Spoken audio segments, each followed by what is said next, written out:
हरे कृष्ण हरे राम भक्तजनों, आज हम ज्येष्ठ मास महीने के दूसरे अध्याय का श्रवण करेंगे।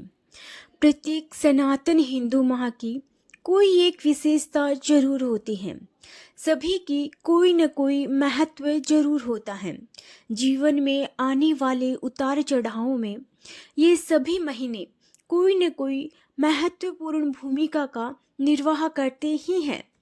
मौसम में होने वाले परिवर्तन भी इन सभी 12 महीनों में देखा जा सकता है। ज्येष्ठ माह को सबसे गर्म महीने की श्रेणी में रखा जाता है। इसे सामान्य बोलचाल की भाषा में जेठ का महीना भी कहा जाता है। इसका अर्थ होता है बड़ा।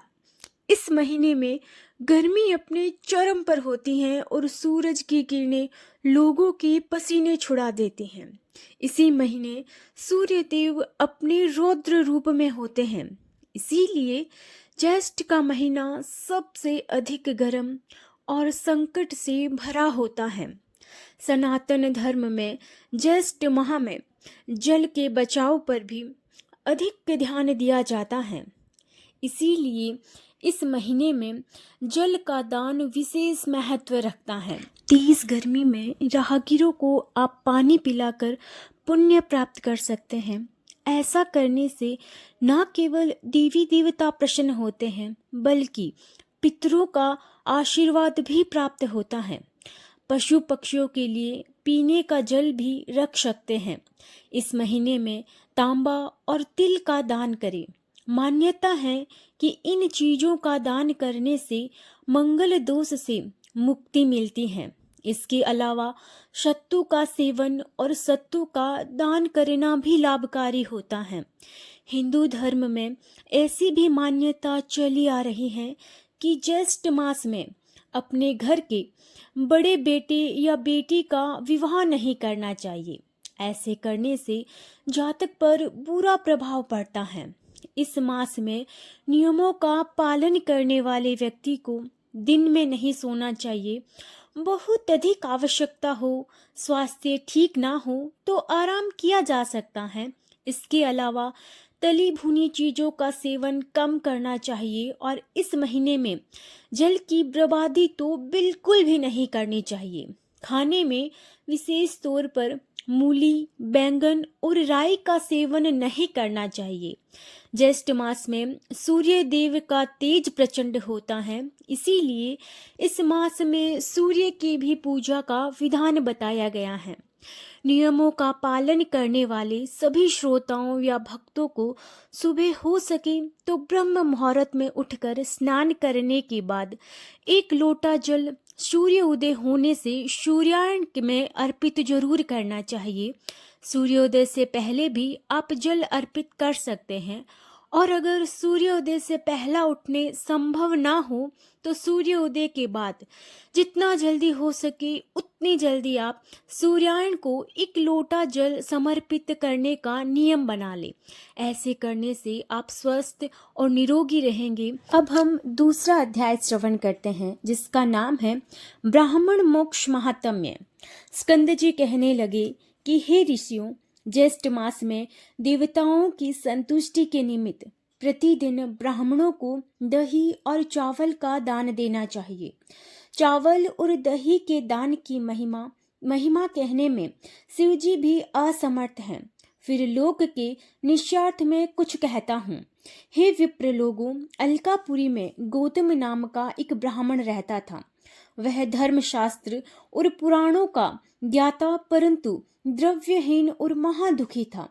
उसने अपने कुटुंब के पालन पोषण के लिए समस्त कर्मों को किया और शुभ तथा अशुभ फलों को जानता हुआ भी हर प्रकार के दानों को ले लेता था। फिर चोरों को साथी होकर चोरी करके भी जीविका करता रहा, परंतु फिर भी जब उसे कुछ धन प्राप्त न हुआ तो वह दूसरे देश को चला गया। समस्त कुटुंब को त्याग कर वह पाप बुद्धि बलि में दिए गए प्रेत पिंड को जीविका शुदा से आतुर होकर करने लगा। इस प्रकार शमशान में रहकर बलि खाने वालों के साथ सब कर्मों को त्याग कर बलि भोजन करने लगा और शक्तिहीन वृद्धावस्था से जीर्ण तथा क्षीणायु हो गया। भोजन करने पर उचिष्ट पात्रों को तथा समस्त बलिदान लेकर उसके अन्न को काकों तथा दूसरे पक्षियों को देकर स्वेच्छा से उस ब्राह्मण ने स्वयं भी भोजन किया। इस प्रकार ज्येष्ठ मास में उसने बलिदान किया, किंतु जानकर नहीं किया।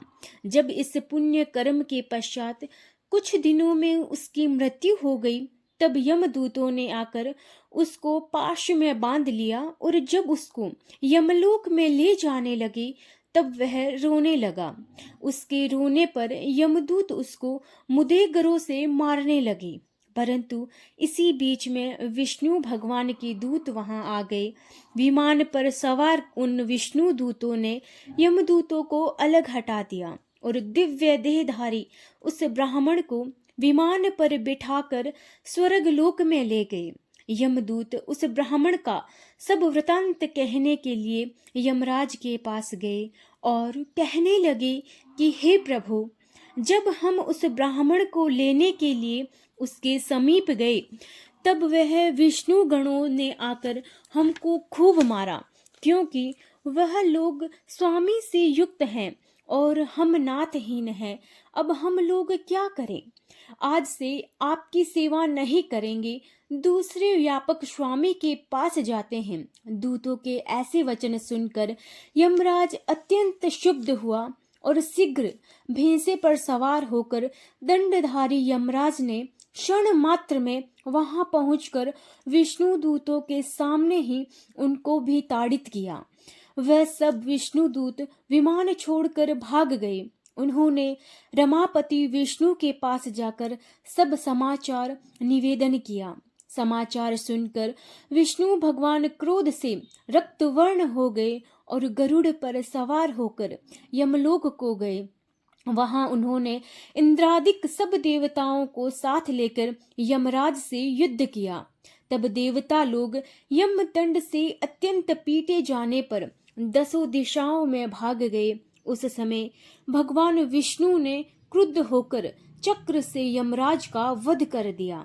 तब देवताओं ने ब्रह्मा जी को आगे कर भगवान विष्णु की स्तुति की।